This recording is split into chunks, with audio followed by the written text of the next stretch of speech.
এই শোনো না, আমাদের অন্ধবিশ্বাস চ্যানেলটি যারা এখনো সাবস্ক্রাইব করেননি প্লিজ সাবস্ক্রাইব করে দাও। আর অল্প কিছু সাবস্ক্রাইবার হলে 1,00,000 পরিবার হবে। সবাই প্লিজ সাবস্ক্রাইব এবং বেশি বেশি শেয়ার করে দাও প্লিজ।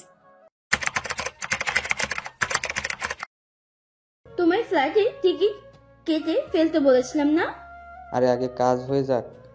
উফ ঈশান, হবে হবে, সব কাজ হবে, জাস্ট ওয়েট অ্যান্ড সি। খুব তাড়াতাড়ি আমি আয়ানের সব সম্পত্তি নিজের নামে করে ফেলবো, তারপর। ফারজানা হাত দিয়ে প্লেনে উড়াল দেয়া বোঝালো। কিন্তু ফারজানা, ওই লোক কেন তোমার নামে সম্পত্তি লিখে দেবে বলো তো? মানে তোমার কিসের অধিকার? Without any reason? এটা তো পসিবল না। আর আমি যদি ওকে বিয়ে করে ফেলি? হোয়াট? ঈশান, জাস্ট একটা খেলা এটা। বিয়েটা নকল মনে করো, কিছু পেতে হলে কিছু তো ত্যাগ করতেই লাগবে। আর শোনো, আমি না একটা প্ল্যান করছি, ওকে ইমোশনাল ব্ল্যাকমেল করব যাতে আমাকে বিয়ে করতে বাধ্য হয়। ঈশান মুচকে এসে ফারজানার কোমর ধরে টেনে আনলো। যেই না ঠোঁটে ঠোঁট ছোঁয়াতে যাবে সেই সময় রুমের বেল বেজে উঠল। ঈশান সশব্দে বিরক্তি প্রকাশ করলো আর বলল, কে ভাই? আসার টাইম পায় না। ফারজানা একটু মুচকি হেসে বলল, তুমি দাঁড়াও, আমি দেখছি। আর তোমার সাথেই তো পুরো রাত কাটাবো আজ, একটু ধৈর্য ধরো বেবি। তারপরে সে দরজা খুলে দিল। হোটেলের কর্মচারী ছদ্মবেশে থাকা মিসাত বলল, may I come in ma'am? তুমি? ম্যাম, আমি হলাম এই হোটেলের কর্মচারী, আপনাদের জন্য খাবার এনেছি, আর এটা ওয়েলকাম ড্রিঙ্কস। ঠিক আছে, ভেতরে এসে রেখে যাও। Sure ma'am. মিসাত ঘরে ঢুকে আর চোখে ঈশানকে ভালো করে দেখলো। তারপর খাবারগুলো টি টেবিলে রাখতে গিয়ে দেখলো ফোন আর ওয়ালেট রাখা। মিসাত ভাবলো, বা কাজ সহজ করে দিয়েছে, যেহেতু ওয়ালেট আছে তাহলে এটা ওই ছেলেটারই ফোন হবে। মিসাত ছেলেটির ফোন চুরি করলো আর অ্যাপ্রনের পকেটে ঢুকে নিল। আর সোফার নিচে সেই হিডেন স্পে ক্যামেরাটা সেট করে দিল। ফারজানা আর ঈশান কথা বলতে ব্যস্ত থাকায় কিছুই টের পায়নি। মিসাত এরপরে বলল, ওকে ম্যাম, আমি আসছি, কিছু দরকার পড়লে অবশ্যই জানাবেন। হুম, যাও। মিসাত বের হয়ে আসার পর সে আর এক মুহূর্ত দাঁড়ালো না। মিসাত বলল, কাজ হয়ে গেছে, ক্যামেরা সেট করেছি, আর ওই ছেলেটার ফোনটাও চুরি করেছি। তুই ফোনটা ধর, আমি আমার কাপড় পরে এইসব কাপড় ম্যানেজারকে ফেরত দিয়ে আসি। তুই গাড়িতে গিয়ে 2 মিনিট বস, যা। এক নিঃশ্বাসে কথাগুলো বলে মিসাত ওয়াশরুমের দিকে চলে গেল। আমি এখনো অবাক হয়ে দাঁড়িয়েছি। ব্যাপারটা কি হলো? এই মেয়ে তো দেখি এক ধাপ এগিয়ে আছে। গেল ক্যামেরা সেট করতে আর ফোন চুরি করে নিয়ে চলে এলো। মানতেই হবে, মিসাত বলে কথা। আমি মিসাতের কথা মতো গাড়িতে গিয়ে বসলাম আর ফোনটা নিলাম। ওমা কি সুন্দর, ফোনে লক দেওয়া নেই। আহা, দেখেও শান্তি লাগে। ফোনে থাকা ফেসবুকে ঢুকে বুঝলাম যে ছেলেটার নাম ঈশান হক। মিসাত গাড়িতে ঢুকে বলল, কি রে, তুই এখনো ফোন হাতে নিয়ে বসে আছিস কেন? তো কি করব, শুধু ফোন দেখে জানতে পারলাম যে ছেলেটার নাম ঈশান হক। এটা দিয়ে আর কি হবে ভাই? এই ফোনটা চুরি করে আনার কারণ আমি এখনো বুঝতে পারছি না। তোকে বোঝা লাগবে না, ফোনটা আমাকে দে, আমি আমার কাজে এনেছি। লোকেশন ডিঅ্যাক্টিভ করে দি, না হলে আবার লোকেশন ট্র্যাক করবে। আমি ফোনটা দিয়ে বললাম, ক্যামেরাটা আমার ল্যাপটপে সেট করা আছে, ওখানে কি কি হচ্ছে সব দেখতে পাবো, এমনকি রেকর্ড হয়ে যাবে সব। বাসায় গিয়ে দেখবো, এখন কিছু জানতে পারলে তোকে ফোনে জানাবো। আমি কিছু বলার আগেই আমার ফোন বেজে উঠল। দেখলাম মা ফোন দিয়েছে। হ্যালো মা। কি ব্যাপার বৌমা, কোথায় তুমি? সন্ধ্যা হতে চললো যে। ও সরি মা, রিয়েলি সরি মা, আসলে কখন যে সন্ধ্যা হয়ে গেল বুঝতেই পারিনি। আমি সাথে সাথে গাড়িতে আছি মা, 10 মিনিটের মধ্যেই পৌঁছে যাব। আমি ভয় পেয়ে পড়লাম, কিন্তু কি মা, কিছু হয়েছে নাকি? আপনি ঠিক আছেন তো মা? মা হেসে বলল, ঠিক আছে, ধীরে সুস্থে এসো। আসলে আমি তোমার কল করতাম না আজকে, কিন্তু আরে বোকামে, আমি ঠিক আছি। আসলে আয়ান আজকে তাড়াতাড়ি বাড়িতে এসেছে, বিকালে চলে এসেছে। এই পর্যন্ত কোনো সমস্যা ছিল না, কিন্তু ও একটু অসুস্থ, মাথা ব্যথা করছে নাকি। সে কি, কিভাবে মা? আপনি ওনাকে মেডিসিন দিয়েছেন? বৌমা, মেডিসিন আমি খুঁজে পাচ্ছি না। আর তোমার শ্বশুর ননদ দুজনেই তো অফিসে আছে। ও শিট, আমি তো মেডিসিন গুছিয়ে রেখেছিলাম মা। আমি খুব তাড়াতাড়ি আসছি মা, আপনি ওনাকে হালকা কিছু খাইয়ে দিন, আমি এসে মেডিসিন দিব। বাড়িতে আসার পর খেয়েছে, আরও খেতে হবে? হ্যাঁ মা, হালকা কিছু আর কি। আচ্ছা, তুমি রাস্তায় তাড়াহুড়া করো না, আস্তে ধীরে এসো। 7 মিনিটের মাথায় বাড়িতে এসে পৌঁছালাম। মিসাত আমাকে নামিয়ে দিয়ে চলে গেল। আমি তাড়াহুড়ো করে বাড়িতে ঢুকলাম। দরজা খোলাই ছিল। ড্রয়িং রুমে ঢুকে দেখি আইন চোখ লাল করে সোফায় বসে আছে। দেখেই মনে হচ্ছে কতটা রেগে আছে। কিন্তু রেগে আছে কেন? আমি সন্ধ্যার পরে বাড়ি এসেছি বলে, নাকি ওনার চোখের সামনে পড়েছি বলে? হায় আল্লাহ, রক্ষা করো। আমার উপস্থিতি টের পেয়ে উনি আমার দিকে রক্তচক্ষু নিক্ষেপ করলো। আমি চোখ নামিয়ে নিয়ে ধীরে ধীরে এগিয়ে চললাম সিঁড়ির দিকে। কিন্তু তখনই কিছু ভেঙে যাওয়ার বিকট শব্দ পেলাম। তৎক্ষণাৎ পিছনে ঘুরে দেখি আয়ন টেবিলে থাকা ফুলদানি ভেঙে ফেলেছে এবং তার চোখ অসম্ভব লাল হয়ে আছে। মারাত্মক রেগে আছে দেখেই বোঝা যাচ্ছে। ভয়ে আমার কথা গলায় আটকে গেল। আমি বুঝতে পারলাম যে এখান থেকে এক পায়ে গলে উনি আমার গলা টিপে ধরবে, তাই চুপচাপ দাঁড়িয়ে রইলাম। আয়ন আমার দিকে এগিয়ে আসতে লাগলো আর আমি ভয়ে পেছোতে লাগলাম। হায় আল্লাহ, মা এখন কোথায়? মা থাকলে বেঁচে যেতাম। এভাবে পিছাতে পিছাতে একসময় রান্নাঘরের দেওয়ালের দিকে চেপে গেলাম, আর পেছনের জায়গা নেই। উনি আমার কাছে এসে বাম পাশে দেয়ালে ওনার হাত রাখলো এবং শক্ত কণ্ঠে বলল, কোথায় ছিলে? রানু মণ্ডলের গানে মানুষ যতটা না চমকায় তার থেকেও বেশি চমকে গেছি আমি ওনার এই কথায়। উনি আমাকে জিজ্ঞেস করছে যে কোথায় ছিলাম। Like seriously? আমিও ভাবতেও পারিনি যে উনি আমাকে এটা জিজ্ঞেস করতে পারেন। আমি কোথায় থাকি বা না থাকি সেটা তো ওনার জানার বিষয় না, আর কখনো তো এটা জিজ্ঞেসও করে নাই। তাহলে আজ কেন? আমি ড্যাব ড্যাব করে ওনার রাগান্বিত চোখের দিকে তাকিয়ে আছি আর ভাবছি, ওনার চোখগুলো আসলেই সুন্দর। আল্লাহ অনেক যত্ন করে বানিয়েছেন তার এই চোখ জোড়া। এভাবে সিংহের মতো রেগে আছে, তাও চোখের সৌন্দর্য একটুকুও কমছে না, বরং ভয়ঙ্কর সুন্দর লাগছে। উনি শক্ত কণ্ঠে পুনরায় পড়ল, আমি তোমাকে কিছু জিজ্ঞেস করছি। আমি একটা ঢোক গিলাম।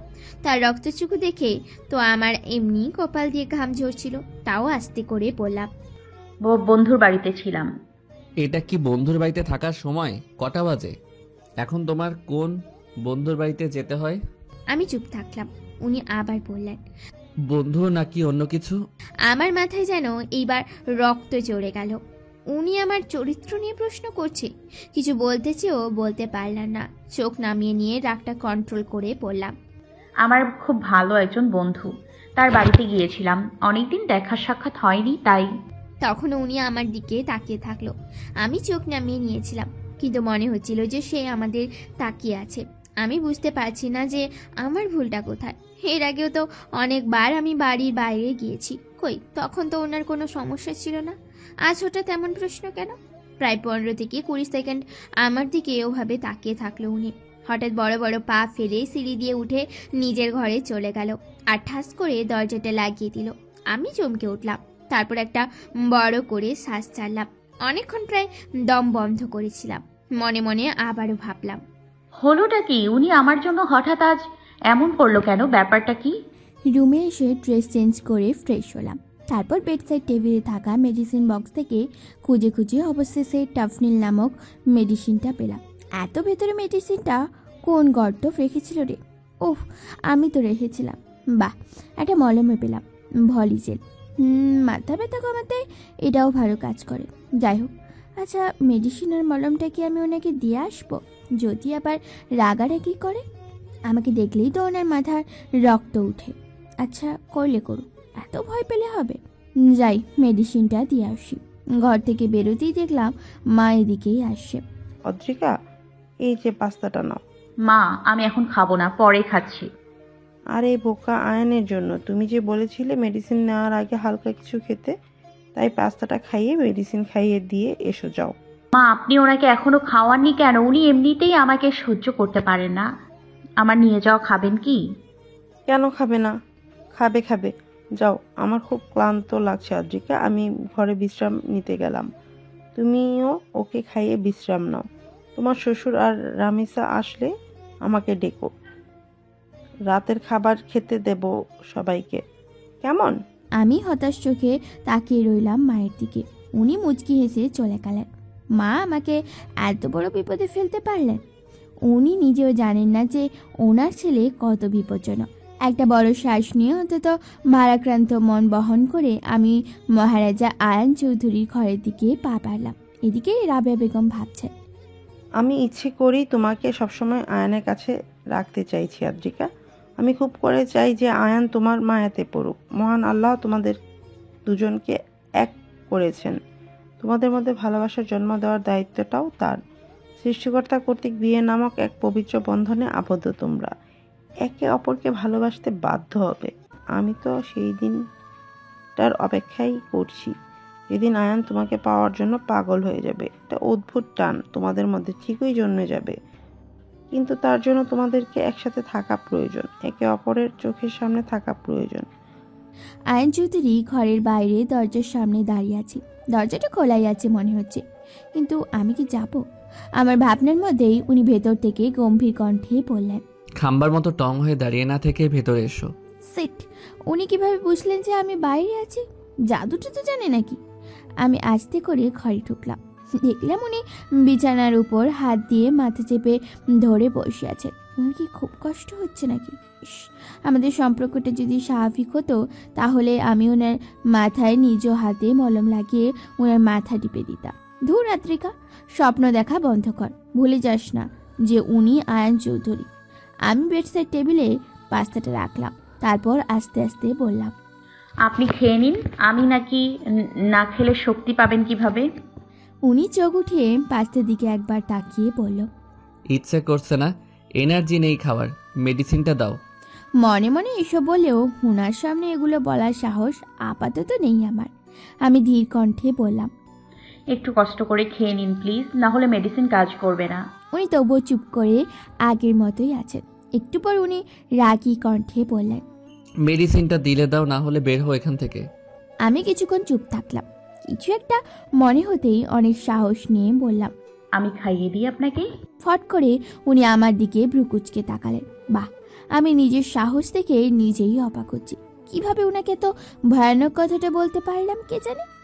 এখন আমার মাথাটা আর গলায় থাকবে কিনা কি জানি। তবে আমি তো তখনই চমকে গেলাম যখন উনি বললেন, দাও। উনি কি জানেন যে উনার এই ছোট্ট এক শব্দের কথাটা আমার মনে হাজারো প্রজাপতি উড়াতে সক্ষম হয়েছে? হয়তো জানেন না। অতিরিক্ত প্রফুল্লতা দমিয়ে রেখে আমি পাস্তার বাটিটা হাতে নিয়ে ওনার সামনে একটা চেয়ার টেনে বসলাম। জানি না হাতটা এখন কেন এত কাঁপছে। কাঁপা হাতেই উনার মুখের সামনে পাস্তা ভর্তি চামচ ধরলাম। উনি একবার আমার দিকে তাকিয়ে পাস্তাটা মুখে পুরে নিলেন। এভাবেই পুরো বাটিটা শেষ করলেন।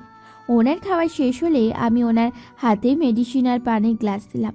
মেডিসিন নেওয়ার পর উনি আমাকে বললেন, মলমটা নিয়ে যাও, ওটা লাগবে না। কেন? এটা একটু কপালে মালিশ করুন না, এই মলমটা অনেক কার্যকর, রাতে ঘুম ভালো হবে আপনার। উনি ইতস্তত করে বললেন, আমি মালিশ করতে পারি না। আমি মুখ ফুসকে বলেই ফেললাম, আরে এটা কোনো ব্যাপার নাকি, আমি মালিশ করে দিচ্ছি, আমি অনেক ভালো করে। দেন আমার রিয়েলাইজেশন হলো আর আমি চুপসে গেলাম। সিট। অতিরিক্ত উত্তেজনায় কি বলে ফেললাম। নিজের সাহস থেকে নিজেকে এখন অস্কার দিতে ইচ্ছে করছে। প্রথমে নিজে থেকে খাইয়ে দেয়া আর এখন মলম লাগানো। বাহ আদ্রিকা, বাহ, অসাধারণ। বেশ ভালোই উন্নতি হয়েছে তোমার। আমি হঠাৎ এত ফালতু মেলোড্রামা কেন করছি ভাই? এদিকে উনিও আমার দিকে ভ্রু কুঁচকে তাকিয়ে আছেন। নিশ্চয়ই উনিও বিষয়টা আশা করেনি। উনি হয়তো ঠিকই ভাবছে যে হঠাৎ এই মেয়েটা এত সাহস কোথা থেকে আমদানি করলো। উনার ভ্রুকুচকে তাকানোর দিকে তাকে আমি একটু মেকি হেসে বললাম, আমি তাহলে যাই, কিছু লাগলে বলবেন। হ্যাঁ হ্যাঁ যাই আমি, শুভরাত্রি। দরজার দিকে পা বাড়াতেই উনি উচ্চ স্বরে বললেন, দাঁড়াও। ব্যাস শেষ, সব শেষ। এ জন্মে আমার আর নাতি নাতনির মুখ দেখা হবে না। আজই আমার শেষ দিন। বিদায় পৃথিবী, বিদায়। হ্যাঁ, হ্যালো হ্যালো, আরে রাইসা, হ্যালো। কিছুই শুনতে পাচ্ছি না রে, নেটওয়ার্ক প্রবলেম। বাড়ি গিয়ে কল করছি, কল কাটলাম। ড্রাইভ করতে করতে রামিসা তার বন্ধু রাইসার সাথে কথা বলার চেষ্টা করাচ্ছে, কিন্তু নেটওয়ার্ক প্রবলেম হওয়ার কিছুতেই লাইন পাচ্ছে না। রামিসার কথা মনে আছে তো? আয়ন চৌধুরীর ছোট বোন আর আদ্রিকার ননদ। ফোন নিয়ে ব্যস্ত থাকায় সামনে যে একটা গাড়ি আসে সেটা রামিসা খেয়ালই করেনি। শেষ সময়ে সামনে তাকালে খুব তাড়াহুড়ো করে গাড়ির স্টিয়ারিং ঘুরিয়ে দেয়। অপর প্রান্তের গাড়ির মালিকও বেশ বিভ্রান্ত হয়ে গাড়ি ঘুরিয়ে দেয়। ফলস্বরূপ রামিসার গাড়ি বেঁচে গেলেও অপর প্রান্তের গাড়িটি বিরাট বড় এক গাছের সাথে ধাক্কা খায়। রামিসা সিট বলেই গাড়ি থেকে বেরিয়ে যায় আর তাড়াতাড়ি করে ওই গাড়ির কাছে আসে। এর মধ্যে ওই গাড়ির মালিক বেরিয়ে আসে। গাড়ির মালিককে দেখে রামিসা সহানুভূতি মাটি চাপা পড়ে অগ্নিরূপে জ্বলে ওঠে আর বলে, আপনি? গাড়ির মালিক হচ্ছে রামিসাকে দেখে সন্তুষ্ট হয়েছে বলে মনে হয় না। সেও সজোরে বলল, তুমি? অবশ্যই তুমিই তো হবে। এত রাতে তুমি ছাড়া তো কেউ এইভাবে অ্যানাকন্ডার মতো গাড়ি চালাতে পারে না। হ্যাঁ, গাড়ির মালিক আর কেউ নয়, এ হলো আয়নের বেস্ট ফ্রেন্ড হিমেল। হিমেলের সাথে রামিসার আগে থেকেই সাপে নেউলে সম্পর্ক। আয়ন রামিসাকে অনেকবার বলেছে যে হিমেল তোর বয়সে বড় আর ও তো আমার ফ্রেন্ড, একটু সম্মান দিয়ে কথা বল। কিন্তু রামিসার একটাই কথা, এই লোক অসহ্যকর। কেন অসহ্যকর সেটা রামিসা নিজেই জানে না। Shut up. আমি না হয় অ্যানাকন্ডার মতো গাড়ি চালাই, আপনি কি চোখে কাপড় পেতে গাড়ি চালাচ্ছিলেন নাকি চোখ বাড়িতেই রেখে এসেছেন? একদম বাজে কথা বলবে না রামিসা। আমি বাজে কথা বলি না, বুঝলেন? আমি সব সময় ভালো কথা বলি। বাজে কথা তো আপনি বলেন, সাদা চিকা কোথাকার। নিজে কি? হ্যাঁ, পটল কোথাকার। এই দেখুন। কি দেখাবো বলো? দেখার মতো কিছু আছে কি? একদম প্রশান্ত মহাসাগরে ধাক্কা মেরে ফেলে দেব বলে দিলাম। আমাকে একদম পটল বলবেন না, হেড পটল। হিমেল শয়তানি হেসে বলল, জানি, এই কারণে আরো বেশি করে বলবো পটল রানী। অসহ্য, অভদ্র। এই দেখুন। সেই থেকে দেখেই আছে, কিন্তু আল্লাহর ওয়াস্তে দেখার মতো কিছুই পেলাম না, বিশ্বাস করো। আপনার সাথে কথা বলাটাই বেকার। Same to you. আমার মতো একটা কিউট মেয়ের সাথে এভাবে মহিলাদের মতো ঝগড়া করতে আপনার লজ্জা করে না? আর আমার মতো একটা হ্যান্ডসাম ছেলের সাথে পাশের বাসার আন্টির মতো কথা বলতে লজ্জা হয় না তোমার? না করে না, চিকার বাপ। আমারও করে না পটলের নানি। আপনার জীবনে বিয়ে হবে না, অভিশাপ দিলাম। আমি ইহা বিশ্বাসের সাথে ট্রাস্ট করি যে আমার মতো একটা হ্যান্ডসাম ছেলে চিরকুমার হয়ে থাকবে না। বিশ্বাসের সাথে ট্রাস্ট করেন? হিমেল খুব ভাব নিয়ে বলল, জি হ্যাঁ। জানি না ওনার ভালো লাগছে কিনা। আয়ন চোখ বন্ধ করে শুয়ে আছে আর আমি গত 10 মিনিট ধরে ওনার কপালে মলম মালিশ করে দিচ্ছি। হ্যাঁ, আমাকেই করতে হচ্ছে। ওই সময় আমাকে দাঁড়াও বলে উনি আমার হাতে মলম ধরিয়ে দিয়ে বলেছিল, মলমটা লাগিয়ে দিয়ে এই ঘর থেকে বেরোবে, না হলে উল্টো করে গাছের সাথে ঝুলিয়ে রাখবো ইডিয়েট। তখন থেকে ওনার কপালে মলম লাগাচ্ছি। জানি না এরকম সুযোগ আর আসবে কিনা, তাই খুব যত্ন সহকারে নিজের সবটুকু দিয়ে মলমটা লাগিয়ে দিচ্ছি। প্রায় 15 মিনিট পর আমি মলমের ঢাকনাটা লাগিয়ে মেঝে থেকে উঠলাম। আসলে উনি বিছানায় শুয়েছিলেন আর আমি মেঝেতে বসে মলম লাগাচ্ছিলাম। আমি উঠে উনাকে বললাম, এখন কমেছে? উনি আস্তে করে চোখ খুলে বললেন, যা। শুনে বেশ ভালো লাগলো। আমি আবার বললাম, আমি তাহলে যাই? উনি ওভাবেই গম্ভীর হয়ে বললেন, তো আজ এখানেই থাকার পরিকল্পনা আছে নাকি তোমার? আমি ভেবাচাকা খেয়ে বললাম, না না না, তা হবে কেন, আমি যাচ্ছি। বলেই আমি ওনার ঘর থেকে বের হয়ে এলাম। খটাস কোথাকার, কোনো কৃতজ্ঞতা বোধ নেই। এতক্ষণ ধরে কত যত্ন করে কপাল মালিশ করে দিলাম, একটু ধন্যবাদ দিল না, আবার অপমান করে ঘর থেকে বের করে দিল। মনে মনে বকতে বকতে যেই না আমার ঘরে ঢুকতে যাব সেই সময় কলিং বেল বেজে উঠল। নিশ্চয়ই রামিসা বা বাবা এসেছে। আমি দৌড়ে গিয়ে দরজা খুললাম। দেখলাম রামিসা বাংলার পাঁচের মতো মুখটা করে দাঁড়িয়ে আছে। গুড ইভিনিং ভাবি। Good evening Ramisa. কি ব্যাপার, তোমায় এমন লাগছে কেন? রামিসা ভেতরে ঢুকতে ঢুকতে বলল, আর বলো না ভাবি, রাস্তায় হঠাৎ একটা সাদা চিকার সাথে আমার গাড়ির ধাক্কা লেগেছিল। কি আর বলবো, আজকালকার পাবলিক। বলো কি? রামিসার কথা শুনে মাঝে মাঝে আমি থতমত খেয়ে যাই। মেয়েটা এমন এমন আজগুবি কথা কোথা থেকে পায় কে জানে। আচ্ছা রামিসা, তুমি ফ্রেশ হয়ে নাও, ডিনার করতে হবে। ভালো কথা, বাবা কোথায়? ভাবি, বাপ্পি আজকে বাড়িতে আসবে না। অফিসের একটা বড়সড় প্রজেক্টের কাজ চলছে, প্রায় সব কর্মচারীরাই আজ সারা রাত কাজ করবে। ও আচ্ছা, তুমি ফ্রেশ হয়ে নাও, আমি মাকে ডেকে আনি। আচ্ছা ভাবি। রাতের খাবার শেষে যে যার ঘরে চলে গেলাম। আমার খুব ক্লান্ত লাগছিল, তাই একটা জবরদস্ত ঘুমের জন্য তৈরি হলাম। রাত 12টা, খুবই শান্তিতে ঘুমাচ্ছিলাম। সেই সময় অভদ্র ফোনটা বেজে উঠল। এত রাতে কোন প্যাঁচা কল দিচ্ছে রে? ঘুমু ঘুমু চোখে বিরক্তির সাথে ফোনটা ধরলাম। মিসাদ চেঁচিয়ে পড়ল, আদ্রির বাচ্চা, বেঁচে আছিস না মরেছিস রে? খোঁজ খবর কিছু আছে তোর? আমি চোখ ডলতে ডলতে বললাম, কি সমস্যা রে ভাই? হায় রে শান্তির ঘুমটা আমার, রাতের বেলা কেন ডিস্টার্ব করতেছিস? ভাই এদিকে তো সব শেষ হয়ে যাচ্ছে আর তুই নাকে তেল দিয়ে ঘুমাচ্ছিস। আমি বললাম, হয়েছেটা কি দেখ। আমরা যে ক্যামেরাটা সেট করেছিলাম সেটা লাইভ আমার ল্যাপটপে দেখাচ্ছে। তা আমাকে কি বলছিস ভাই? দেখার জন্যই তো ক্যামেরা সেট করছি নাকি? তুই দেখতে থাক, কালকে আমাকে বলিস। মিশাদ বিরক্তির সাথে সাথে দাঁতে দাঁত চেপে বলল, আরে ভাই মুখ খারাপ করাইস না আমার, যেটা দেখেছি সেটা দেখে আমার লোম দাঁড়িয়ে গেছে। ধুর, কি হয়েছে বলতো? ফারজানা আর ওই ঈশান ছেলেটা একসাথে আছে। তো আব্বে ঘনিষ্ঠ হয়েছে, বুঝেছিস হারামি? আমি প্রায় লাফিয়ে উঠলাম বিছানা থেকে। চোখগুলো বড় বড় করে বললাম, what do you mean by? হ্যাঁ রে, যেটা ভেবেছি সেটাই।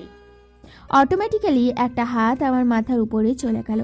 আমি অবাকে চূড়ান্ত পর্যায়ে পৌঁছে বললাম, সিরিয়াসলি? এটা কিভাবে সম্ভব? মানে এত দূর? হ্যাঁ রে, এত দূর। আমি এবার বুঝতে পারছি যে কোন টাইপের চরিত্রহীন বাজে একটা মেয়ে ফারজানা। আমি বললাম, সব রেকর্ড হয়েছে তো নাকি? হ্যাঁ হয়েছে। গ্রেট, ঠিক আছে তুই রাখ, কালকে দেখছি আমরা। তুই ওই ভিডিওটা ভালো করে রেখে দিস সাবধানে, কারো হাতে যেন না যায়। মিশাদ বলে কলটা কেটে দিল।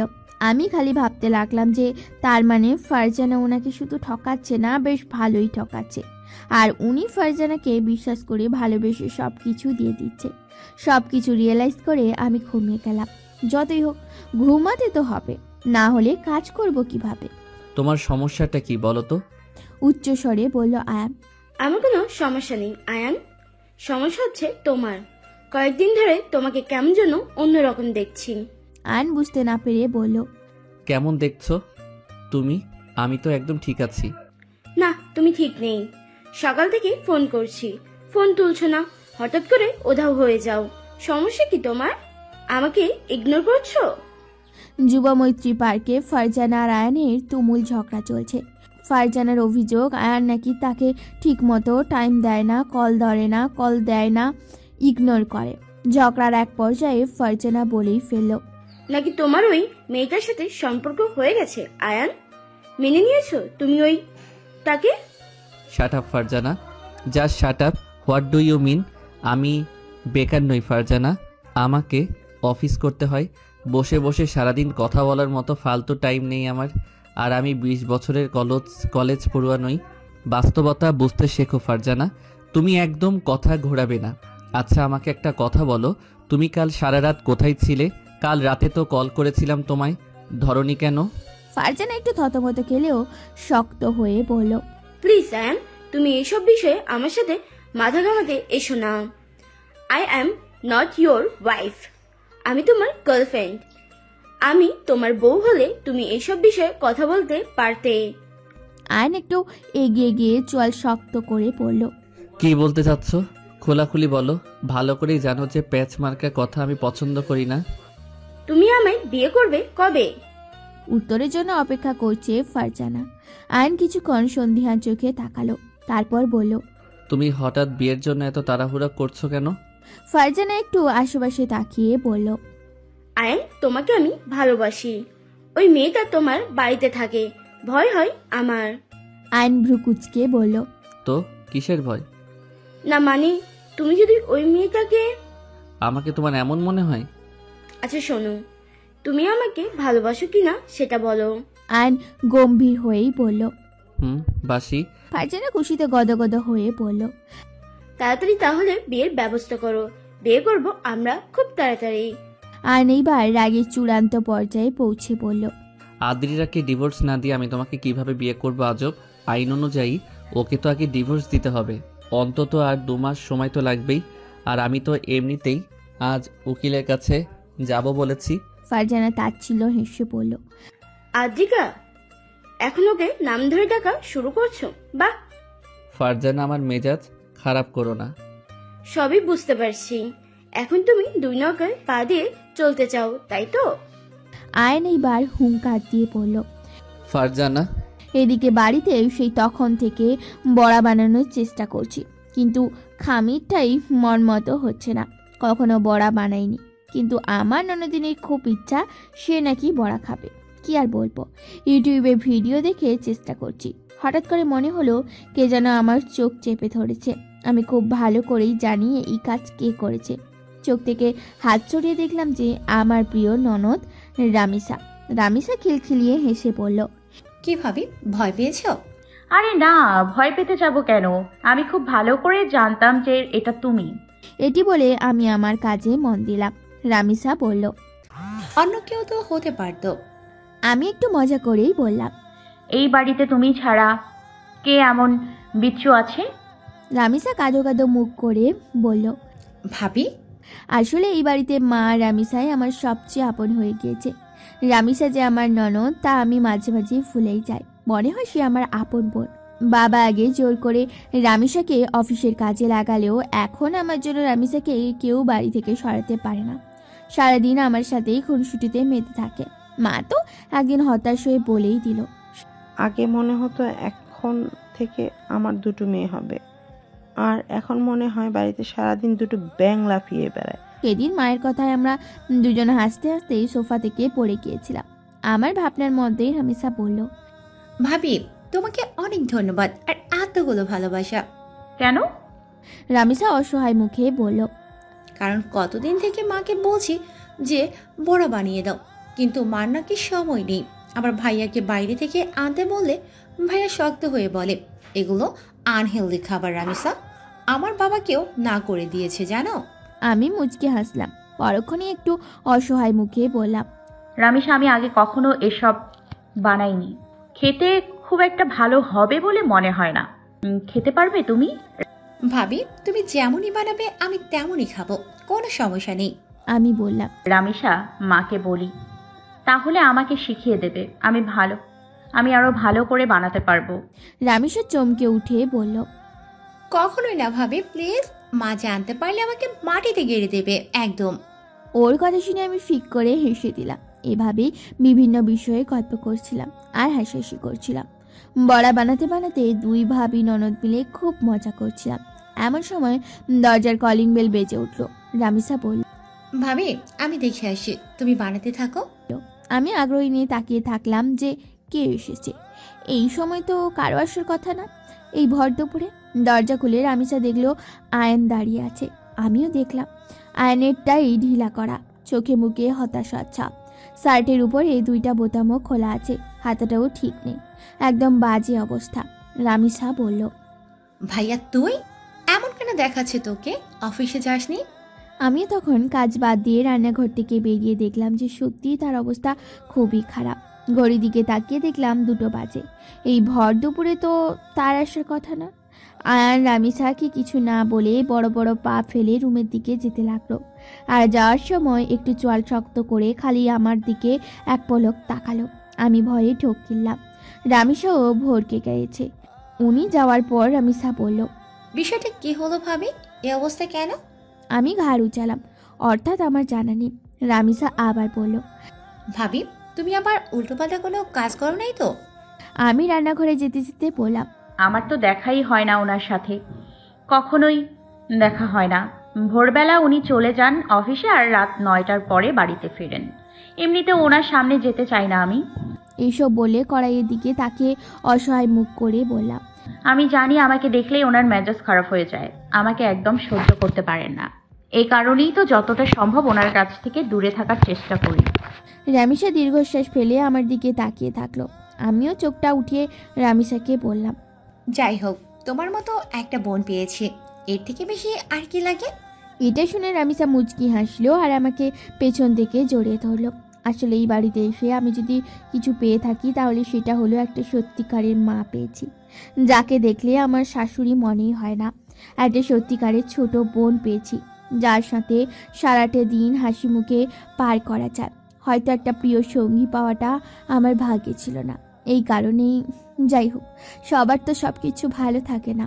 রামিসাকে বড়াগুলো খেতে দিয়ে আমি ট্রেতে চা আর কফি দুটো নিয়ে উপরে উঠলাম।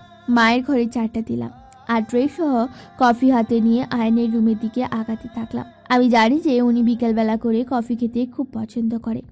অফিসে থাকলে তার পিয়ে নিলয় তাকে বানিয়ে দেয়। জানি না সে আমার হাতের কফি খাবে কিনা। তাও আমি আমার দায়িত্বতে অবহেলা করতে পারি না। একটু একটু করে আগাচ্ছি আর ভয় পাচ্ছি।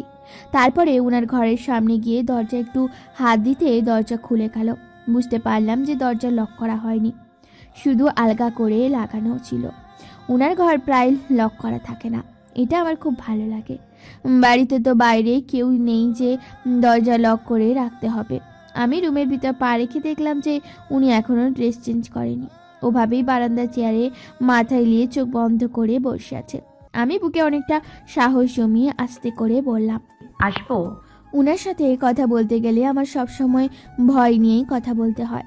উনি চোখ মেলে তাকালেন, কেমন জানি একটা অদ্ভুত দৃষ্টি থাকলো আমার কাছে। তারপর তিনি উঠে আমার দিকে এগিয়ে আসতে লাগলো। আমি ভয়ে চোখ নামিয়ে নিলাম আর একটু করে পিছোতে লাগলাম। তারপর হঠাৎ করে সে অনেকটা কাছে চলে এলো আমার। আমি সাহস করে চোখ নামিয়ে বললাম যে, আপনার কফিটা দিতে এসেছিলাম। আপনি তো এই সময় কফি খান। তাকে দেখে মনে হলো না যে সে আমার কথাটাই শুনতে পেয়েছে বা শোনার চেষ্টা করেছে। আমি মাথা নিচু করে রইলাম। বুঝতে পারলাম যে এখনও আমার দিকেই তাকিয়ে আছে। তারপর হঠাৎ করে সে আমার কাছ থেকে ট্রেটা নিল। পরিস্থিতি বুঝতে না পেরে আমি ঘর থেকে বেরোনোর চেষ্টা করলাম। ভাবলাম কফি নিয়ে নিয়েছে, এখানে থেকে আর লাভ কি। দরজা থেকে বের হওয়ার আগেই একটা হ্যাঁচকাটার অনুভব করলাম। আয়ন আমাকে হ্যাঁচকা টান দিয়ে হাত ধরে দেয়ালের সাথে চেপে ধরলো।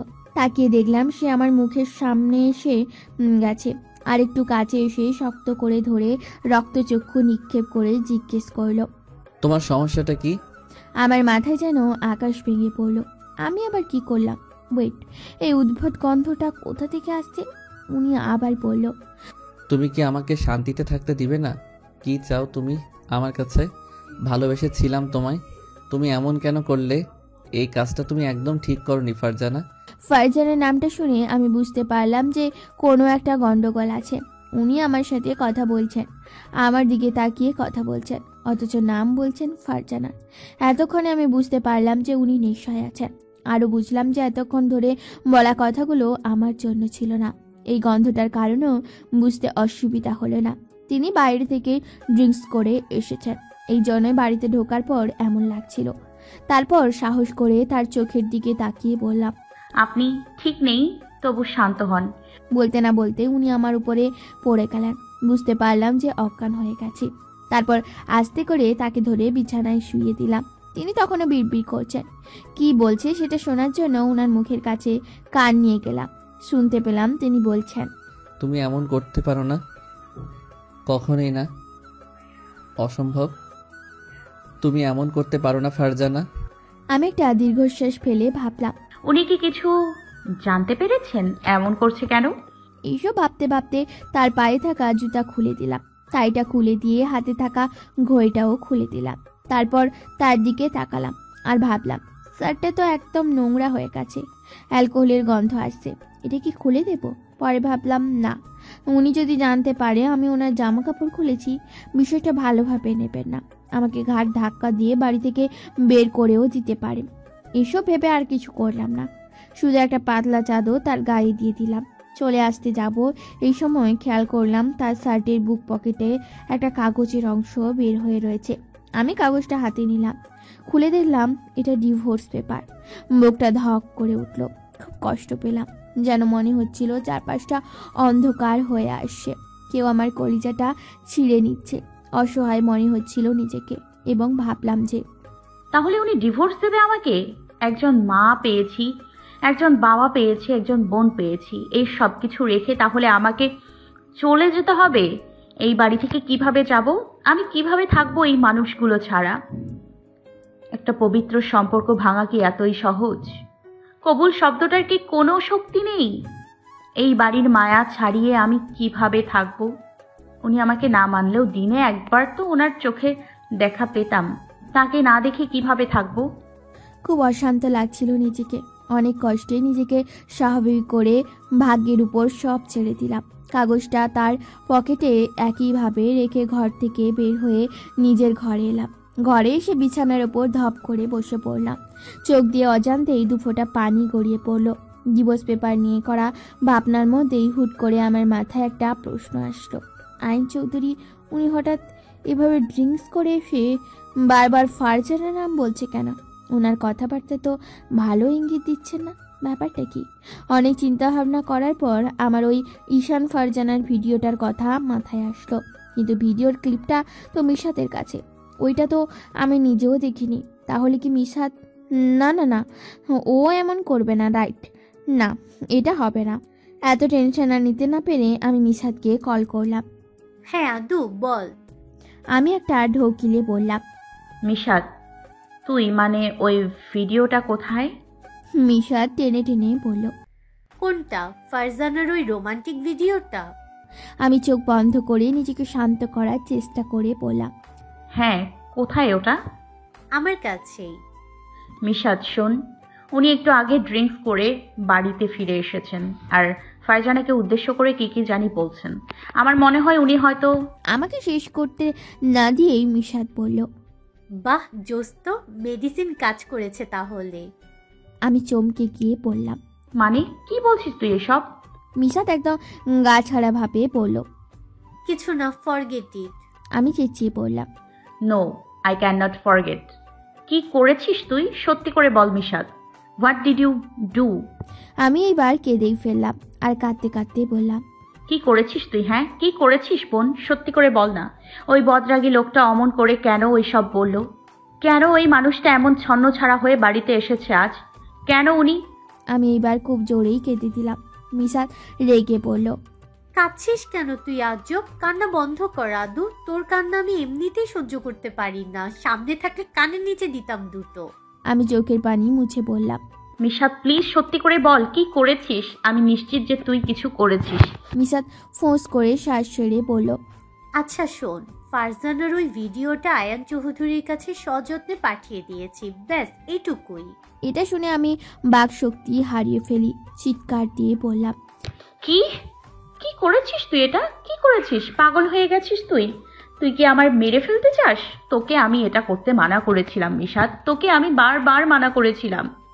প্লিজ আদ্রিকা, অনেক হয়েছে, ইটস এনাফ। আর না, আমি তোর কষ্ট আর সহ্য করতে পারছি না। এসব নাটকের একটা বিহিত প্রয়োজন ছিল, আর তাছাড়াও একদিন না একদিন উনি তো। কিসের বিহিত? কিচ্ছু প্রয়োজন ছিল না, কিছু না। আমি তোকে বলেছিলাম যে উনি সহ্য করতে পারবে না, ভেঙে পড়বে। এটা করে আমার কি লাভ হলো বল? কি লাভ হলো আমার? কোনো লাভ নেই। তুই বরং উল্টো ওনাকে কষ্ট দিলি, ওনাকে একদম ভেঙে চুরে চুরমার করে দিলি, যেটা একদম ঠিক করিসনি মিশাত। আমি আমি আজকে থেকে তোর সাথে আর কথা বলবো না। তুই আমাকে আর কল করবি না। মিশাতকে কিছু বলতে না দিয়ে অনেক রেগে মেগে ফোনটা কেটে দিয়ে বিছানায় ছুঁড়ে ফেললাম। আমি এখন কি করব? হায় আল্লাহ, মিশা সত্যিই ঠিক করেনি। হঠাৎ কেউ পেছন থেকে ডেকে বলে উঠল, ভাবি। পেছন ঘুরে দেখলাম রামিসা দাঁড়িয়ে আছে। ভয় পেয়ে মনে মনে ভাবলাম, তাহলে কি রামিসা সব শুনে ফেললো? ও কি আমায় ভুল বুঝবে? আমি চোখের পানি মুছে কাঁপা কাঁপা কণ্ঠে বললাম, আরে রামিসা, কি হয়েছে? ঘরে এসো। ভাবি, তোমার বন্ধু ভাইয়ার সাথে কি করেছে? আমি একটু থামিয়ে দাঁড়িয়ে রইলাম আর ভাবলাম লুকিয়ে কোনো লাভ নেই। তারপরে রামিসাকে বললাম, আসলে হয়তো ফারজানার সব কুকীর্তি তোমার ভাই জানতে পেরে গেছে, কারণ একটা সেরকম ভিডিও আমার বন্ধু তোমার ভাইকে পাঠিয়েছে, তাই। আর এই কারণে তোমার ভাই এমন ভাবে বাড়িতে ফিরেছে। ভেবেছিলাম রামিসা হয়তো কষ্ট পাবে অথবা উনাকে কষ্ট দেওয়ার জন্য আমার উপর রাগ করবে, কিন্তু আমাকে ভুল প্রমাণ করে রামিসা দৌড়ে এসে আমাকে জড়িয়ে ধরলো আর খুশিতে লাফিয়ে পড়ল, ভাবি, আমার কিউট ভাবি, অনেক ধন্যবাদ। এতদিনে একটা ভালো কাজ করতে পেরেছ। I am proud of you. অনেক খুশি আজকে আমি। আমি আগে রামিসার দিকে তাকিয়ে দুবার চোখের পলক ফেললাম, এরপর বললাম, এসব কি বলছো তুমি রামিসা? তোমার ভাই কষ্ট পেয়েছে আর সে আমার জন্যই, আর তুমি আমাকে ধন্যবাদ জানাচ্ছ?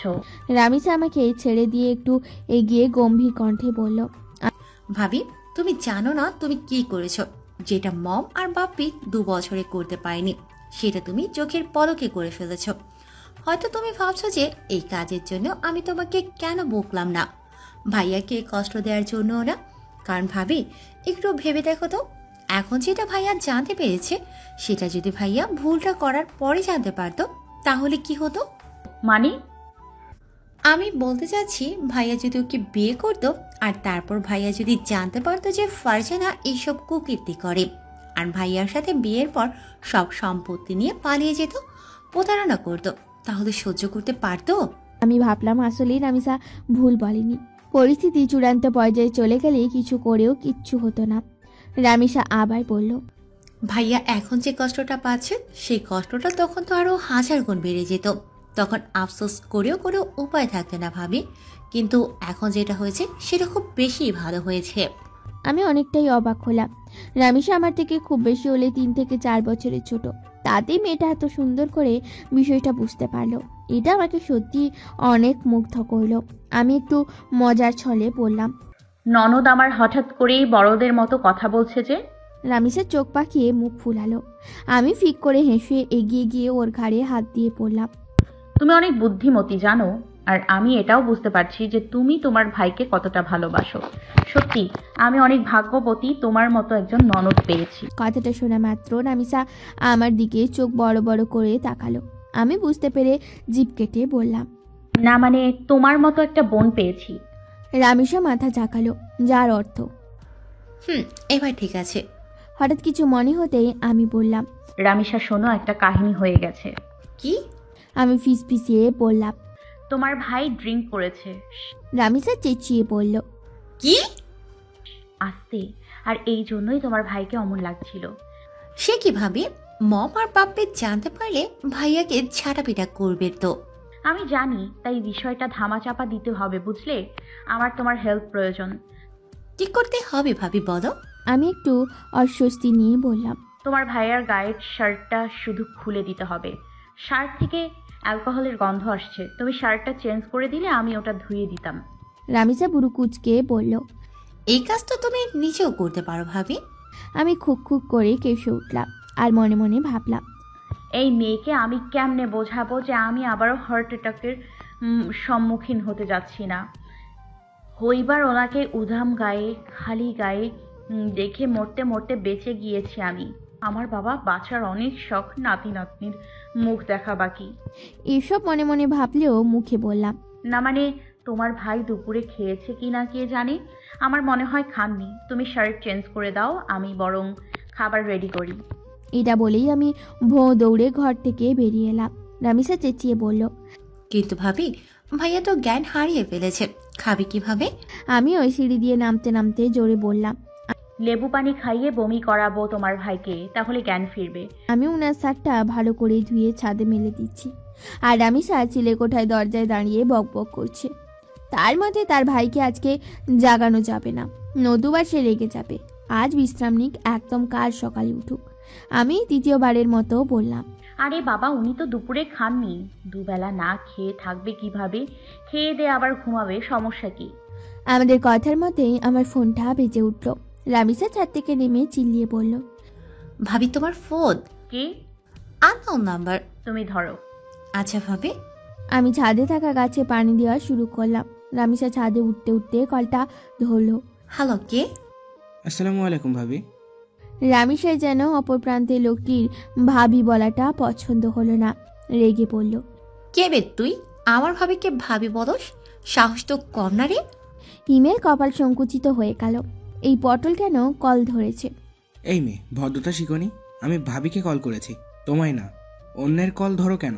আমার বেস্ট ফ্রেন্ডের বউকে আমি 1000 বার ভাবি বলবো, এটা আমার জন্মগত অধিকার। তাতে তোমার কি? পটলের নানি। পটলের নানি শব্দটা শুনে রামিসা বুঝতে পারলো যে এটা কে, তাই বলল, এই এই ফালতু লোক, আপনি আমার ভাবিকে কেন ফোন করেছেন? হ্যাঁ, আমার ভাইয়ের মাথাটা খেয়ে হজম হয়নি, এখন আমার ভাবির পেছনে লেগেছেন। এর মধ্যেই আমি ছাদ থেকে নেমে আসলাম আর রামিসা আমাকে বলল, ভাবি এইসব চিকাফিকা তোমাকে কল করেছে কেন, দেখো তো।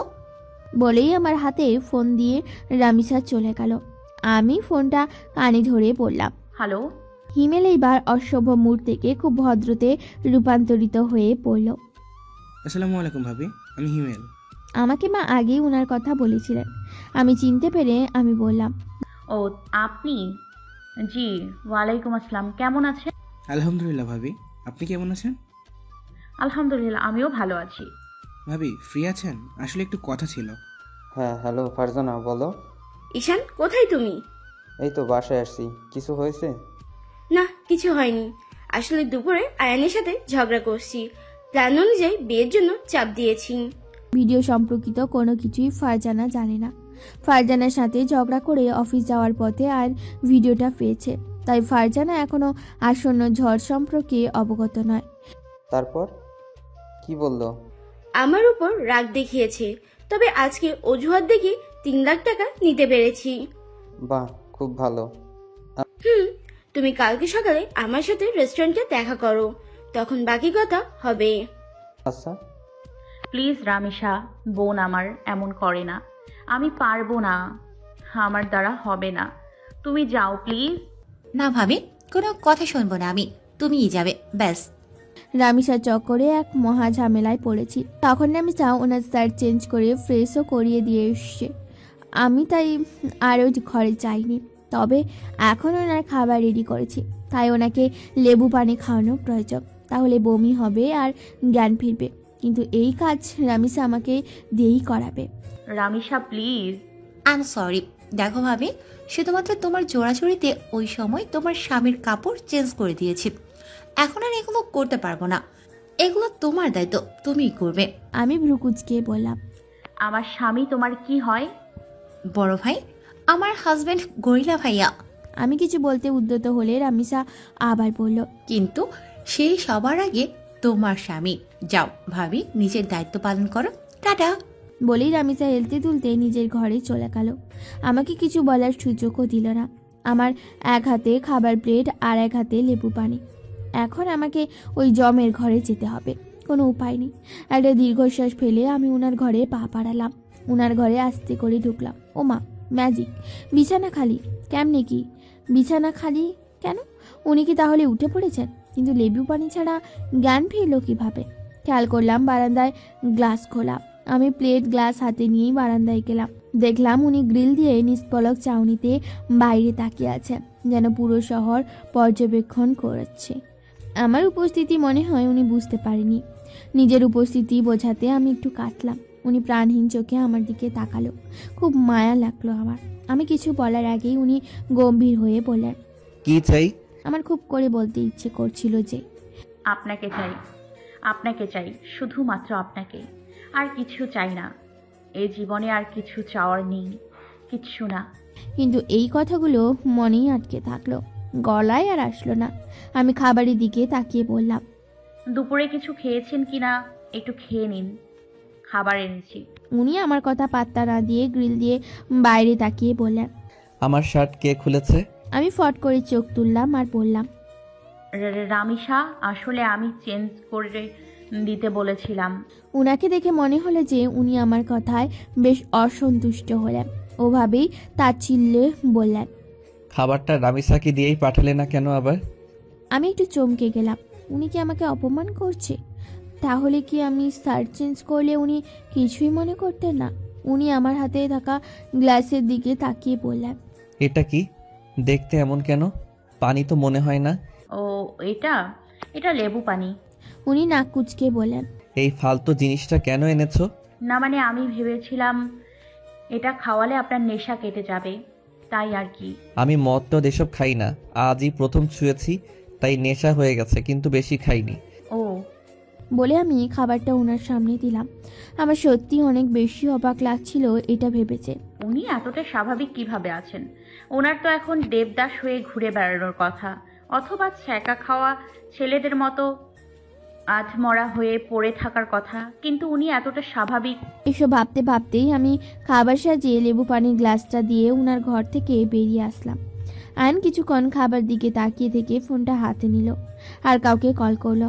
2 বার রিং হওয়ার পরেও যখন কেউ ধরলো না, তখন আয়ন একটা মেসেজ লিখলো, এই যে বারান্দার গ্রিল ছুঁয়ে বলছি হিমেল, এইবার কল না ধরলে আমি তোর বাড়িতে গিয়ে তোকে পিটিয়ে গণভবনের নিচে একদম পুঁতে দিয়ে আসবো। আয়নের জোরালো হুমকিতে হিমেল কিছুটা চুপসে গেলেও সেটা প্রকাশ না করে কল করলো আয়নের নাম্বারে। চিৎকার দিয়ে বলল, কি বে, এত বড় সাহস তোর? হুমকি দেস তুই? আমারই হুমকি দেস? আমি তোরে ভয় পাই ভাবছস? শালা হারামি, আমি তোরে ডরাই না। আয়ন চোখ ছোট করে শীতল কণ্ঠে বলল, আমি কি যাব? হিমেল একটা ঢোক গিলল। হিমেল খুব ভালো করেই আয়নের রাগ সম্পর্কে জানে। এই বেটা যা বলে তাই করে। তখন দেখা যাবে সত্যি তাকে কাল সকালে গণভবনে লটকানো অবস্থায় পাওয়া যাবে। তাই হিমেল কোনো রকম রিস্ক না নিয়ে বলল। তোর মুখ দর্শন করতে চাই না আমি, খবরদার আসবি না। হিমেল ভয় পেয়ে এই কথা বলেও আয়নের কাছে ধরা দিল না। আয়ন বলল, যেই ভিডিওটা পাঠিয়েছি ওটা দেখেছিস? ওটা কি আসল নাকি এআই দিয়ে করা? হিমেল আগামাথা না বুঝে বলল। কিসের ভিডিও বে?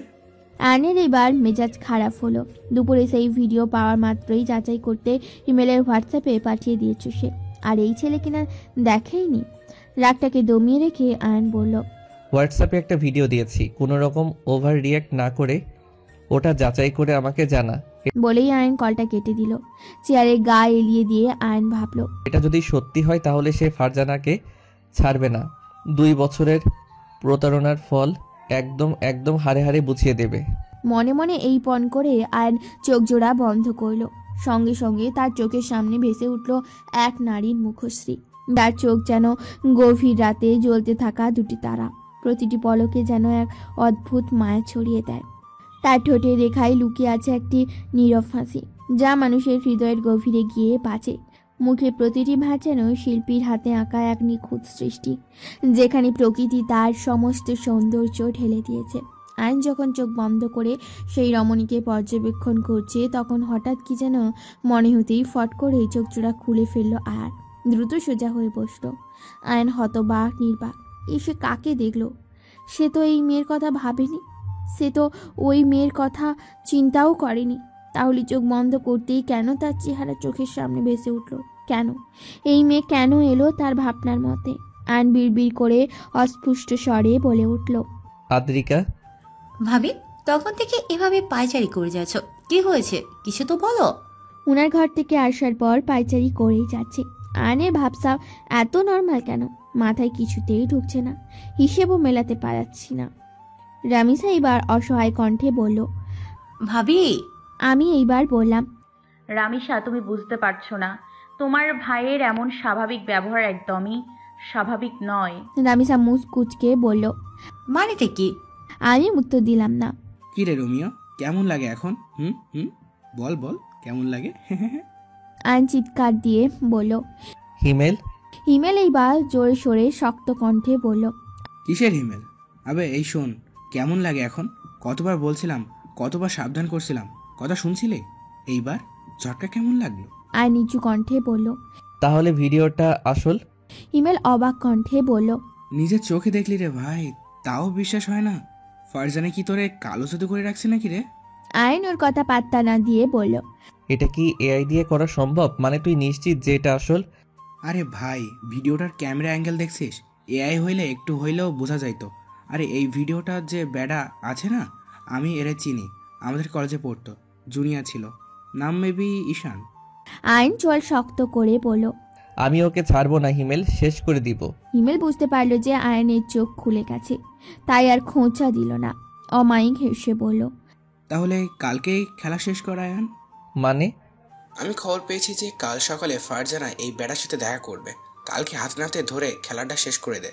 ওয়েট, তুই কিভাবে ওর কথা জানলি? আমি ওর সব খবরই রাখি আয়ান, শুধুমাত্র তুই যাতে কষ্ট না পাস তাই কখনো চোখে আঙ্গুল দিয়ে সত্যিটা দেখিয়ে দিইনি। আর দুর্ভাগ্যক্রমে ফারজানার বিরুদ্ধে কখনো কোনো শক্তপোক্ত প্রমাণ পাইনি তোকে দেখানোর জন্য।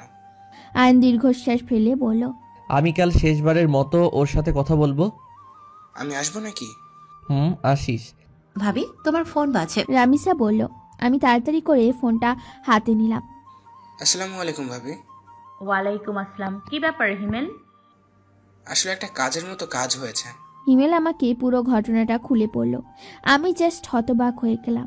আমি বললাম, এটা কি ঠিক হবে হিমেল? 100% হবে ভাবি, আপনি খালি দেখতে থাকুন। পরদিন সকাল, সিতারা রিসোর্ট। সে কি ফারজানা, আয়ান তোমার ফোন কেন তুলবে না? সেটাই বুঝতে পারছি না ঈশান, আমার কেন জানি খুব ভয় লাগছে। রিসোর্টে খোলা আকাশের নিচে বেঞ্চে বসে আছে ঈশান আর ফারজানা। ঈশান হঠাৎ চমকে উঠে বলল, আয়ান আবার সব জেনে যায়নি তো? ফারজানা তাচ্ছিল্য হেসে বলল, 2 বছর যেটা জানিনি সেটা এখন জানতে পারবে, সেটা কি গ্যারান্টি আছে? না তাও। ফারজানা বলল, জানতে পারলে জানবে ঈশান, আমার জান নেওয়ার খুব ভালো করে নিয়েছি। এই 2 বছরে মোট 37 লাখ টাকা নিয়েছি। তারপর আবার শপিং, খাওয়া দাওয়া সব মিলে ভালোই টাকা সাবার করেছি। এখন জানতে পারলে কি আর হবে, ব্যাংকে যা আছে তা দিয়ে 1 বছর ভালোই কাটতে পারবো। এর মধ্যে তুমি চাকরি খুঁজে নেবে। এমনি তো ভালোবাসার নাটক করতে করতে আমি ক্লান্ত। আর আমি তোমার নাটক দেখতে দেখতে ক্লান্ত। গম্ভীর স্বরে বলে উঠল আয়ান। পরিচিত পুরুষালী কণ্ঠে ফারজানা আর ঈশান চট করে পিছন ফিরে তাকালো। আয়ান আর হিমেল একসাথে। বুক কেঁপে উঠল ফারজানার। আয়ান হিমেলের অনাকাঙ্ক্ষিত আগমনে দুজনেই অবাক। আয়ান তুমি? আয়ান হেসে বলল। কেন ফারজানা, আশা করনি বুঝি? বলতে বলতে আয়ান আর হিমেল ওদের কাছে এগিয়ে এলো। ফারজানা আর ঈশান মাথা নিচু করে দাঁড়িয়ে আছে। একই কলেজে পড়ায় আয়ান আর হিমেলের ক্ষমতা সম্পর্কে বেশ ভালোই জানে ঈশান, তাই সে বুদ্ধিমানের ন্যায় চুপ থাকলো। আয়ান কিছুক্ষণ ওদেরকে পর্যবেক্ষণ করলো, এরপর ফারজানাকে বলল, 2টা বছর কম কথা না। কিভাবে পারলে ফারজানা, কিভাবে পারলে? একটুকু বিবেক কাজ করলো না? আরে মানুষ যদি একটা কুকুরকেও 2 বছর পোষে তাহলে সেই কুকুরের উপরও মানুষের মায়া জন্মে যায়। আর আমি তো মানুষ। এত সুন্দর নাটক, এতটা কিভাবে পারলে? আমি কত বোকা, তাই না? আরে সব দিয়ে দিয়েছিলাম তোমায়, সব দিয়েছিলাম, শুধু তোমার সাথে শারীরিক সম্পর্কে জড়াতে চাইনি। বিয়ের আগে এসব করতে আমি চাইনি। এটা কি আমার ভুল ছিল, নাকি তোমায় বিশ্বাস করা আমার ভুল ছিল? Speak up. হিমেল বুক ফুলিয়ে আয়ানের কথা শুনছে। আজ হিমেল খুব খুশি। গত 2 বছর ধরে সে এই দিনটার অপেক্ষায় ছিল, আর সে ভীষণ খুশি। আয়ন ফোন থেকে ভিডিওটা বের করে ফারজানার চোখের সামনে ধরল। ফারজানা বলে উঠল, একে তুমি কোথায়? শেষ না করেই চুপ হয়ে গেল। ফারজানাকে চুপ থাকতে দেখে আয়ন আবার বলতে শুরু করলো, আমি হতবাক, কিচ্ছু বলার নেই আমার ফারজানা, কিচ্ছু বলার নেই। তুমি কিভাবে, তুমি এতটা খারাপ, এতটা লোভী, এতটা চরিত্রহীন? ফারজানা এবার চিৎকার দিয়ে বলে উঠল, হ্যাঁ হ্যাঁ হ্যাঁ, আমি এমনই। আমি চরিত্রহীন, লোভী, প্রতারক। অন্তত তোমার সকল স্ত্রীর মতো মূর্খ নই যে নিজের স্বামীকে হাতছাড়া করব। আমি ওই আদ্রিকার মতন অশিক্ষিত নই। আদ্রিকাকে নিয়ে কথা বলায় আয়ন এবার হুঙ্কার দিয়ে বলে উঠল, শাট up Farzana, just shut up. আমার স্ত্রীকে নিয়ে একটা বাজে কথা বলবে না তুমি। আদ্রিকার পায়ের নখের কাছে যাওয়ারও যোগ্যতা নেই তোমার, দুশ্চরিত্র মেয়ে। নিজের নিরাপদ ভাবিকে নিয়ে অপমান করে কথা বলায় হিমেলের মাথায়ও রক্ত চড়েছিল, কিন্তু আয়নের কথা শুনে বক্ষ শীতল হয়ে যায় হিমেলের। আয়ন ভ্রু কুচকে হিমেলের দিকে তাকিয়ে পড়ল। কি সমস্যা তোর? হিমেল মিকি হেসে বলল, না কিছু না। ওই সময় ফারজানা, তুমি আর কোনোদিনও তোমার এই চেহারা আমার সামনে আনবে না। আবারও বলছি, কোনো দিনও না। বলেই আয়ন হিমেলকে নিয়ে ওই রিসোর্ট থেকে হনহন করে বেরিয়ে আসে। বর্তমানে আয়ন ড্রাইভ করছে, আর হিমেল পাশে সিটে বসে আয়নকে চেতনার চেষ্টা করাচ্ছে। কিন্তু আয়নকে দেখে খুব মায়াও হচ্ছে তার, তাই নিজের শয়তানি ভাবনা সাইডে রেখে হিমেল আয়নকে প্রশ্ন করল, মানে আয়ান, তোর কষ্ট হচ্ছে না? আয়ন বলল, একটু না। প্রতারকের জন্য কিসের কষ্ট? আয়ান, একটা প্রশ্ন করি। বলো। হিমেল বেশ অস্বস্তি নিয়ে বলল, তুই কি আদৌ ফারজানাকে ভালোবেসেছিলে? সাথে সাথে গাড়ি থামিয়ে অবাক চোখে হিমেলের দিকে তাকালো আয়ন। বলল, মানে? ভালোবাসা কোনো ছেলে খেলা নয় আয়ান, যে এই ভেঙে গেল আর এই সব শেষ হয়ে গেল। তুই একটু ভেবে দেখতো, তুই যদি সত্যি ওকে মন থেকে ভালোবাসতি, যদি সত্যি ভালোবাসা নামক কোনো শব্দ বা অনুভূতি ওর প্রতি তোর থাকতো, তাহলে তুই এখন এভাবে চুপচাপ থাকতে পারতি না, এত শান্ত হয়ে থাকতে পারতি না। তুই কত সুন্দর করে ঠান্ডা মাথায় ওকে ত্যাগ করে এলি, কিন্তু তোর মধ্যে একটুও কষ্ট নেই, একটুও যন্ত্রণা নেই। তবে তুই যদি ওকে ভালোবাসতি, তাহলে তুই এখানে কুড়িয়ে কুড়ে মরতি, একটুও শান্তিতে থাকতে পারতি না। আমি তোকে এটা 100% নিশ্চিত করে বলতে পারি যে তুই আদৌ কখনো ফারজানাকে ভালোবাসিসনি, কখনো ভালোবাসিসনি। আয়ন শুধুমাত্র অপলক দৃষ্টিতে হিমেলের দিকে তাকিয়ে থাকলো।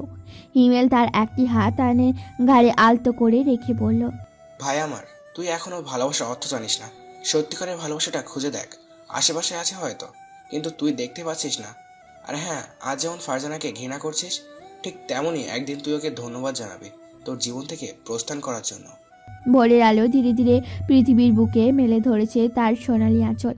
আকাশের নীলিমায় মিশে থাকা সূর্যের প্রথম কিরণ যেন প্রেমিকের আদরের মতো আদ্রিকার গায়ে এসে পড়ল। আলতো স্পর্শে মাটি এবং আকাশের মিলন রচনা করছে। ঘাসের ওপর জমে থাকা শিশির বিন্দুগুলো মুক্তর মতো ঝলমল করছে, যেন এক একটি স্বপ্ন বিন্দু। বাতাসে ভেসে আসছে কাঁচা মাটির সুবাস। আর দূরে কোথাও পাখিরা তাদের গান গেয়ে জানান দিচ্ছে নতুন দিনের শুভাগমন। এই শান্ত সকালের মাঝেই লুকিয়ে আছে এক অদৃশ্য প্রতিশ্রুতি, যেন জীবন নতুন করে শুরুর আহ্বান জানাচ্ছে। সোনালি সেই সূর্যের কিরণ লাগতেই আদ্রিকা চোখ মেলে তাকালো। কাল সারা রাত আয়ন বাড়িতে ফেরেনি, তবে হিমেল আদ্রিকাকে জানিয়ে দিয়েছে যে আয়ান আজ রাতে ওর সাথে থাকবে। তাই আদ্রিকা স্বস্তি পেলেও কিছুতেই ঘুম আসছিল না। ভোরের দিকে চোখটা একটু লেগে এসেছিল। ওদিকে কাল যা হয়েছে সবই হিমেল আদ্রিকাকে বলে দিয়েছে। আদ্রিকা দ্রুত গতিতে ঘর থেকে বেরিয়ে এলো। গত পরশু সকালে রাবেয়া বেগম ও আজিম চৌধুরী এক বিয়ের অনুষ্ঠানের জন্য আমেরিকায় গিয়েছেন। তাদের প্রায় অনেক আত্মীয় আমেরিকাতেই সেটেল। এই কারণে চৌধুরী বাড়ির প্রায় সবাই মাসে 2-3 বার আমেরিকাতে পাড়ি জমায়। গতকাল আজিম চৌধুরীর সাথে রামিসাও যেতে চেয়েছিল, কিন্তু সবাই গেলে অফিসকে সামলাবে, তাই সে যায়নি। আর চৌধুরী বিলায় রাবেয়া বেগম না থাকায় আদ্রিকাকেই সমস্ত কাজ করতে হবে। যদিও বাড়িতে সার্ভেন্টরা আছে, তাও আদ্রিকা সেই সব সার্ভেন্টকে ছুটি দিয়ে দিয়েছে। আদ্রিকা রান্নাঘরে ঢুকে চুল খোঁপা করতে করতে জোরে ডাকলো, নিয়মিত ভালোবাসার গল্প শুনতে এবং পড়তে আমাদের অন্ধবিশ্বাস চ্যানেলটি সাবস্ক্রাইব করে পাশে থাকা বেল আইকনটি ক্লিক করুন। ধন্যবাদ সবাইকে।